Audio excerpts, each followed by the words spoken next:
सिद्धेभ्यः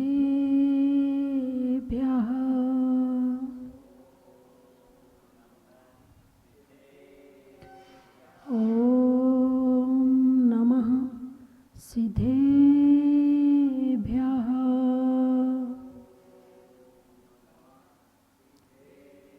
ॐ नमः सिद्धेभ्यः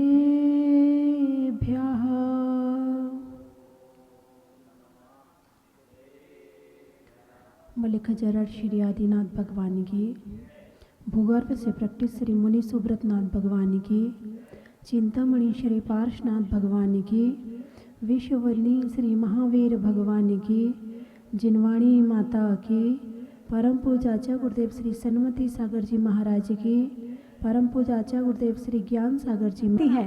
तो स्लैब के पास जब खड़ी होती हैं तो एकदम स्लैब से चिपक जाती हैं, क्योंकि वहाँ जो काम करना है तो वहाँ का डिस्टेंस बनाने के लिए उन्हें पास में होना जरूरी है। अब पाँव के पंजे आगे हैं और हाथ और आगे चाहिए है, तो पंजे और घुस जाते हैं अंदर दीवार के पास, तो वो पैर ऐसे मुड़ जाते हैं। और जब ऐसे हो जाते हैं और रोज रोज जब इस आसन में खड़े होगे तो कमर की और घुटने की नसें भी टेढ़ी हो जाएंगी और धीरे धीरे धीरे धीरे धीरे करके उनमें दर्द रहना शुरू हो जाए। बात करनी मुझे ध्यान के आसन की। अब वो आप जानो, आपको खड़े होके बनाना, रोटी बैठ के बनाना है, कैसे करना वो आप जानो। आपका शरीर है, आप उसे कैसे मैनेज करते हैं, ये आपकी सोच है। ध्यान, बात ध्यान की करनी है कि ध्यान करने के लिए पद्मासन। अब हर कोई पद्मासन, जैसे बूढ़े हो गए, अब आज तक उन्होंने कभी पद्मासन लगाया ही नहीं है। अब उस आसन में यदि लगा देंगे तो उन्हें उल्टे दर्द और शुरू हो जाएंगे, क्योंकि उनके पाँव इस बात के लिए तैयार नहीं है। 70 साल के हो गए, 80 साल के हो गए, 80 साल से मुड़ी हुई नसें अब नहीं मुड़ सकती हैं। फिर भी किसी की मुड़ जाए तो बड़ा भाग्यशाली समझना अपने आप को। बच्चों को पद्मासन में 5 मिनट रोज बिठाना चाहिए और बच्चों से कहना चाहिए कि हाथ पे हाथ धरो, पैर पे पैर धरो और आंख बंद करके चलो भगवान का ध्यान करो। किसी भी तरह से उन्हें समझा के, किसी भी तरह से उन्हें बता के, उन्हें बचपन से पद्मासन 5 मिनट 10 मिनट वो पढ़ने बैठे तो नीचे बिठाओ, टेबल पे मत बिठाओ, बेटे नीचे बैठो, टेबल लगाओ, आसन लगाओ, फिर पढ़ो। फिर देखो पद्मासन में जो पढ़ाई होगी उसका रिजल्ट कुछ और ही होगा, और कुर्सी पे बैठ के आरामदायक जो पढ़ाई होगी उसका रिजल्ट कुछ और ही होगा। तो एकाग्रता आती है पद्मासन लगाने में। पद्मासन लगाने में शरीर की एक एक नस सावधान हो जाती है। क्या हो जाती है? एक एक नस सावधान हो जाती है। जहां जिसको जिस स्थिति में होना चाहिए वो उसी स्थिति में होती है। तो पद्मासन लगाने के लिए जब बच्चों को कहो तो बच्चों से कहना चाहिए, बच्चों देखो भगवान कौन से आसन में बैठे हैं? पद्मासन में। चलो जैसे भगवान बैठे हैं थोड़ी देर के लिए तुम भी बैठ जाओ। शब्द क्या होगा? जैसे भगवान बैठे हैं थोड़ी देर के लिए तुम भी वैसे बैठ जाओ। तो मैं आपसे कह रही हूं, जैसे भगवान बैठे हैं थोड़ी देर के लिए आप भी बैठ जाओ।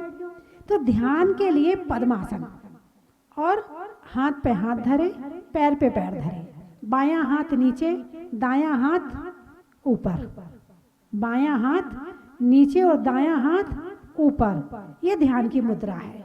और कुछ लोग जो है ज्ञान मुद्रा और ध्यान मुद्रा इसको मानते हैं तो वो आगे करके भी बैठ जाते हैं।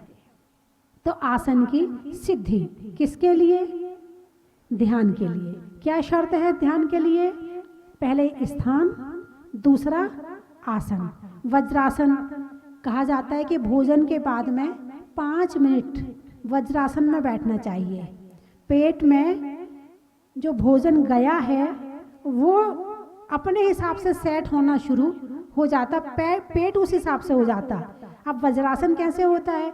तो दोनों पैर मोड़ करके पीछे करना, और जो आपकी पैर की एड़ी है उस पर थोड़ा सा हल्का सा वजन पड़ेगा, तो उस आसन को वज्रासन बोलते हैं। और खड्गासन तो आप जानते हैं, दोनों पैर के बीच में 4 अंगुल का गैप। जब तक गैप नहीं होगा तब तक वो खड्गासन की पूर्ण रूप से नहीं माना जाएगा। और हाथ दोनों नीचे तरफ लटके हुए और बिल्कुल ध्यान मुद्रा में, ये खड्गासन है। तो इन 3 आसन में वैसे 2 ही आसन मिलते हैं हमें देखने में भगवान के, एक पद्मासन और एक खड्गासन। दोनों आसन ध्यान के हैं। अब खड्गासन में यदि ज्ञान ना हो और ध्यान स्थिर ना हो तो आदमी हिलने लगता है। करके देख लेना, आप 9 बार नमोकार मंत्र पढ़ना और ध्यान नहीं लगेगा, मन भटक रहा होगा तो शरीर डोलने लगता है, हिलने लगता है, लगता बस गिरने वाला है। तो शरीर भी तब स्थिर होता है जब मन स्थिर होता है। यदि मन स्थिर ना हो तो शरीर भी स्थिर नहीं होता है। तो ध्यान के लिए सबसे जरूरी क्या है? स्थिरता। क्या जरूरी है? स्थिरता। आप पहले पद्मासन से ध्यान लगाएं। जिनका पद्मासन फिर भी नहीं लग पा रहा, कई बार शरीर में चर्बी इतनी ज्यादा हो जाती है कि पैर के ऊपर पैर आ ही नहीं सकते हैं। चर्बी ज्यादा होने की वजह से कई बार हो जाता है। तो आप अर्ध पद्मासन लगा लें। केवल दायां पैर बाएं पैर पर रख लें और कमर को सीधी कर लें। तो ये आपका अर्ध पद्मासन हो गया। आप इसमें भी ध्यान को लगा सकते हैं। अब तीसरे नंबर पे है श्वास। श्वास कैसे लेनी है? तो उसके लिए आप इस युग में बाबा रामदेव ने प्राणायाम का पूरे विश्व में एक बहुत अच्छा रिजल्ट दिया है। बहुत अच्छा रिजल्ट दिया है। उनके माध्यम से प्राणायाम ऋषि मुनियों के बाद इस युग में दोबारा लौट के आ गया है। उन्होंने जो प्राणायाम दिया है वो बीमारियों को ठीक करने के लिए दिया है कि प्राणायाम के माध्यम से बीमारियां कैसे ठीक होती हैं, और उसके रिजल्ट भी दिए हैं। आचार्य शुभ चंद्राचार्य जी ने ज्ञानार्णव ग्रंथ में प्राणायाम का बहुत अच्छा वर्णन किया है। लेकिन समझने वाला शॉर्ट में भी समझ जाएगा। ये ग्रंथ जो है ना, है तो ज्ञानियों के लिए। यदि ज्ञानियों के सानिध्य में पढ़ोगे तो ज्यादा समझ में आएगा, नहीं तो थोड़ा समझ में आएगा, आएगा तो सही। इसमें भी प्राणायाम का वर्णन दिया है। मैं आपको सीधे लाइन पढ़ के बताती हूँ। रेचक, कुंभक और पूरक। रेचक, रेचक प्राणायाम से क्या होता है? पूरक से क्या होता है? पूरक यानी सांस लेना। पूरक यानी सांस लेना। कुंभक यानी पेट में भर लेना। और रेचक यानी सांस को छोड़ना। ये 3 है। यही है ना प्राणायाम में, यही तो किया जाता है, हैं? इसमें बताया अब कि श्वास और प्रश्वास रूप वायु की गति के रोकने का नाम प्राणायाम है। नासिका के छेदों द्वारा जो वायु बाहर निकलती है उसे श्वास, और उक्त छेदों के द्वारा जो वायु भीतर प्रविष्ट होती है उसे प्रश्वास कहा जाता है। प्राणायाम में इन दोनों प्रकार की वायुओं की गति को रोका जाता है। यह प्राणायाम पूरक, कुंभक और रेचक के भेद से 3 प्रकार का है। रेचक, अब इससे कौन सी बीमारी ठीक होती है? रेचक प्राणायाम से उदर की व्याधि और कफ की व्याधि नष्ट हो जाती है। अब उदर और कफ 2 चीजें। रेचक यानी छोड़ने वाली। कौन सी? कौन सा प्राणायाम? छोड़ने वाला। बाबा रामदेव क्या कहते हैं? भस्त्रिका। क्या कहते हैं? भस्त्रिका करो। सांस को जोर जोर से बाहर छोड़ो, आपके पेट में जितनी बीमारियां हैं वो ठीक हो जाएंगी। कहते हैं ना, यदि जुकाम है भस्त्रिका करो, यदि कफ बन रहा है भस्त्रिका करो, यदि नाक की एलर्जी है भस्त्रिका करो। क्या लिखा है? कफ की बीमारी, कफ से संबंधित, अब कफ से संबंधित जितनी बीमारी हैं, चाहे जुकाम हो, सर्दी हो, फेफड़े की बीमारी हो, एलर्जी की प्रॉब्लम हो, कोई भी हो, वो सारी नष्ट हो जाएंगी। एक शब्द दिया है, समझने वाला इसका पूरा अर्थ निकाल ले। तथा पूरक करने से पुष्टता, बहुत ही व्याधियों का नाश हो जाता है, यानी पुष्टता आती है, शक्ति आती है। पूरक, सांस लेने से लंबी लंबी सांस लो, लंबी लंबी सांस लो, इससे पुष्टता आती है। अब पुष्टता यानी जितनी कमजोरी की बीमारियां होती हैं वो सारी ठीक हो जाती है। और तीसरा है कुंभक। हृदय कुंभक से हृदय में स्थित कमल विकसित हो जाता है और अंतरंग में स्थित ग्रंथि फूटती है। और बाबा रामदेव क्या कहते हैं कि कुंभक प्राणायाम करो तो क्या होगा, आपकी जितनी हार्ट की ब्लॉकेज होंगी वो खुल जाएंगी। कहते कि नहीं कहते हैं? यहाँ क्या कह रहे हैं कि आपके जो कमल हैं वो खिल जाएंगे। बात वही है, लेकिन अब उन्होंने उस तरह से बताया है, आपको बीमारियों से जोड़कर बताया है। और ऐसा नहीं कि यहाँ नहीं, पहले के समय में ऋषि मुनि जंगल में रहते थे। कहाँ रहते थे? जंगल में। और जंगल में घनघोर सर्दी भी पड़ती थी और घनघोर गर्मी भी पड़ती थी और घनघोर बारिश भी होती थी। तो इस बारिश को, इस गर्मी को और इस सर्दी को अपने शरीर को सहन करने लायक वो कैसे बनाते थे? इससे बनाते थे। वो प्राणायाम करते थे।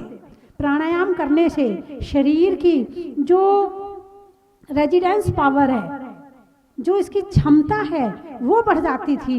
वो सर्दी कितनी भी पड़ रही हो, नग्न अवस्था, दिगंबर अवस्था, तन पे कोई वस्त्र नहीं, यहाँ तो जरा एक दिन स्वेटर पहनना भूल जाओ। क्या होता है सर्दियों में? हाँ, जुकाम हो जाता है, बीमार हो जाते हो एक दिन सर्दी लग जाए तो। और वो दिगंबर अवस्था में और जंगल में रह रहे हैं, वहाँ ऐसी कौन सी शक्ति है? उन्हें कुछ नहीं हो रहा है। यही शक्ति है। प्राणायाम के द्वारा वो शरीर को क्षमतावान बनाते थे और फिर आराम से बैठ के ध्यान करते थे। शीत लहर चल रही है, चलती रहे, वो क्या बिगाड़ लेगी। उनके ध्यान को भंग करने में ना तो सर्दी, ना गर्मी, ना बारिश कुछ नहीं कर सकती थी। तीनों ऋतुएं वो अपने शरीर के अनुकूल करके और उसको सहन कर लेते थे। काल से भटका हुआ मन है, इसे एक क्षण में शांत नहीं किया जा सकता। पूरी विधि होती है। यदि विधि के अनुसार चलोगे तो ये बिल्कुल तुम्हें सही जगह ले जाएगा, और वरना भटकते ही रहेंगे। अब मान लो आपको ध्यान शिविर में बुलाया जाता है और वहाँ पर 5,000 10,000 रुपये फीस ली जाती है, और फिर उसके बाद आपको ध्यान सिखाया जाता है, और वहाँ पर आपको ये श्वास की केवल निकालने और छोड़ने के लिए कहा जाता है। इससे ज़्यादा वो भी नहीं बताते हैं कि कौन सा गर्म है, कौन सा ठंडा है, इसका कलर क्या है। वो कहते हैं केवल सांस पे ध्यान करो। एक सांस आ रही है, एक सांस जा रही है, पर ध्यान करो बैठ के। वो श्वास का विज्ञान नहीं सिखाते आपको। लेकिन हमारे आचार्य शुभ चंद्र जी ने ज्ञानार्णव ग्रंथ में श्वास का पूरा विज्ञान बताया है। विज्ञान तक तो अभी मैं पहुंची नहीं हूँ, अभी तो केवल प्राणायाम पे ही चल रही हूँ। अभी तो प्राणायाम में भी थोड़ा सा हुआ है कि प्राणायाम कैसे किया जाता है। वैसे तो बताने की जरूरत नहीं है, आज प्राणायाम इतना फेमस हो चुका है, इतना फेमस हो चुका है कि आप कई टीवी तो ऐसी हैं कि सुबह से आपको प्राणायाम ही सिखाती हैं कि आप टीवी चालू करो और जैसे वो कर रहे हैं वैसा करना शुरू कर दो। अब तो मैं योग टीचर की भी ज़रूरत नहीं है। आप तो टीवी खोलो, योग बाबा बैठे हैं, वो आपको सिखा देंगे। हैं? तो बंधुओं, समय हो गया है और श्वास के ऊपर जिसने श्वास लेना सीख लिया, समझना कि उसने बहुत कुछ सीख लिया। और जिसने श्वास लेना नहीं सीखा तो फिर वो श्वास वैसे ही भर रहा है जैसे अन्य पशु पक्षी श्वास ले रहे, वैसे ही मनुष्य ले रहा है। दोनों में कोई अंतर नहीं है, है ना। जंगल में घास का, पेड़ों में बांस का और लेने में ढंग से श्वास का।